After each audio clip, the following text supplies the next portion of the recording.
Hey everybody, welcome to the RocketGirl Show. Let's get started.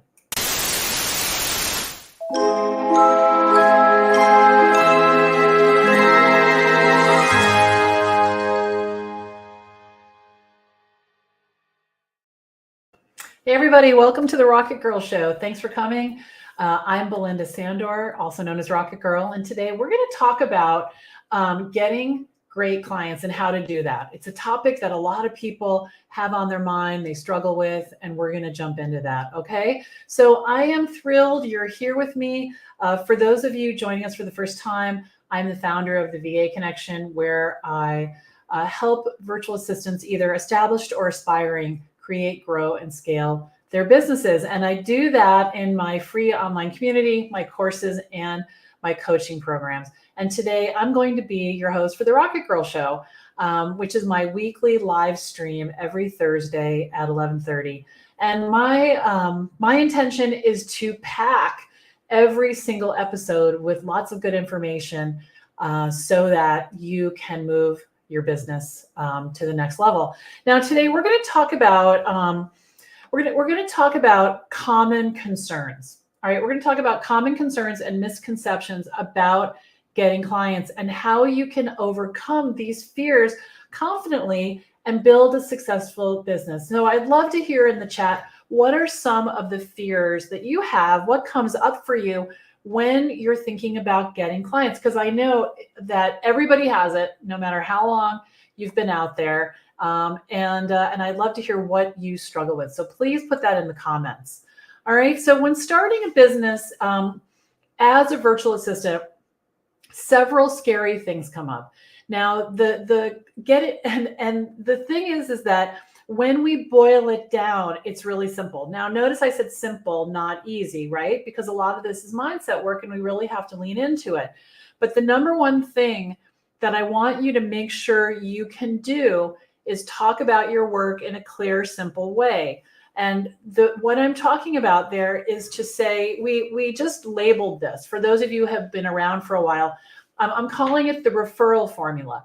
And the referral formula is when someone asks you about your work, you say to them, I'm a virtual assistant. I work with entrepreneurs. I help them with all the admin pieces of their work, like email, newsletters, website updates, and PowerPoint presentations, or whatever it is that you're working with clients or want to work with clients on. And so by using this methodology to do that, it really does create referrals because people know you, they like you, and they remember what you do. So what happens is you're top of mind when someone gets asked, oh, do you know someone who could help me with a webinar? Or do you know someone who could help me, set up a Zoom account? Or do you know, fill in the blank? So doing this is really critical. And I know a lot of you skip this, you don't practice, or you let it get rusty. And the default when you're not ready is blathering. Well, I'm doing this and I'm doing that and I'm kind of getting started and, I'm kind of, working on this, and it's kind of what I used to do in corporate, but, it's a little different, and it just goes on and on. You don't want to do this. Okay. Now, the other thing that's interesting, and it really is interesting to me because, when you look out at the big influencers that are out there, the people selling online courses and things like that. It's funny because for years and years and years, I never heard about growing an email list. It was something that I did because my coach and mentor explained to me how important it was. And now I'm seeing it more and more and more. Your email list is your single most valuable asset. Your single most valuable asset, because what you need to do is you need to tell everyone about your business. And the way to do that with the least effort, really energy, is your email list. So by publishing a newsletter and staying in touch with your network consistently with the newsletter, you are on autopilot. You write the newsletter, you send it out. You write the newsletter, you send it out. And yes, it's definitely energy. But when I started my business, RocketGirl Solutions, in 2010, my email list was probably about 150. And today it's 1,800.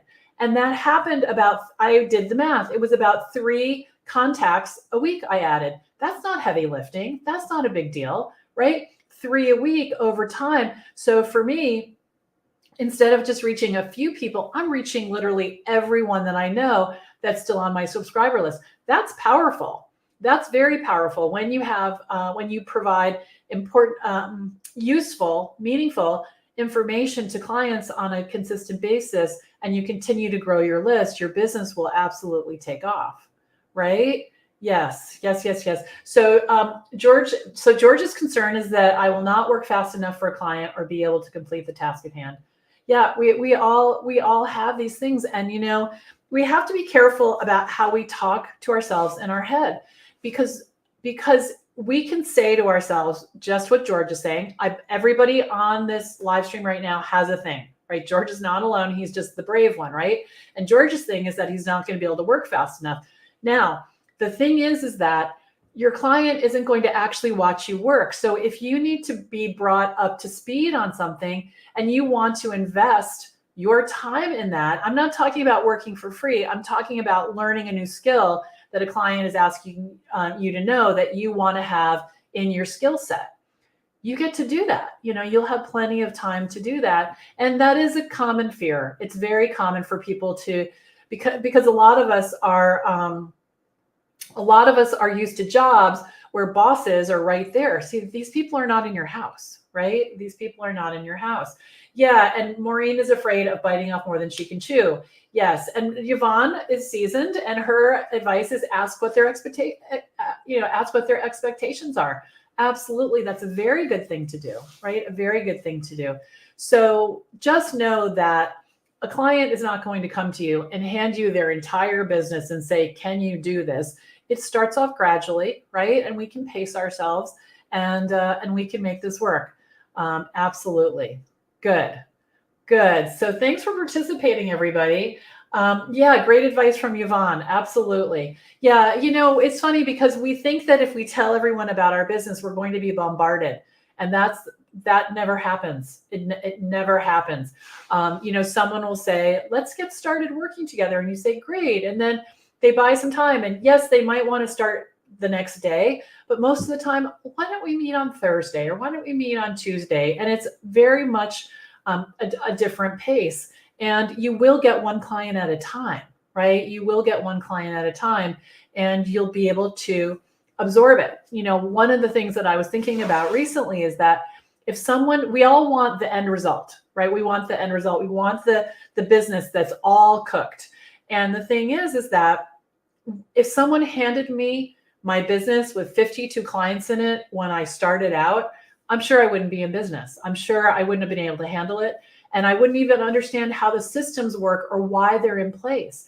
So you need to realize that by telling everyone consistently all about your business and providing valuable information, what's going to happen is your business is going to grow a little bit at a time. And that's what we want to have happen. Okay, good. So I know we have a lot of new people here today. We have just wrapped up a 2-week training called VA Business Launchpad. So for those of you who are watching for the first time, I invite you to go over to YouTube and subscribe and ring the bell so you don't miss a thing, and join us for future Rocket Girl episodes. All right. So everybody have a great rest of your week. Get out there, practice talking about your work, and spread the word. It is the way to success. Bye for now.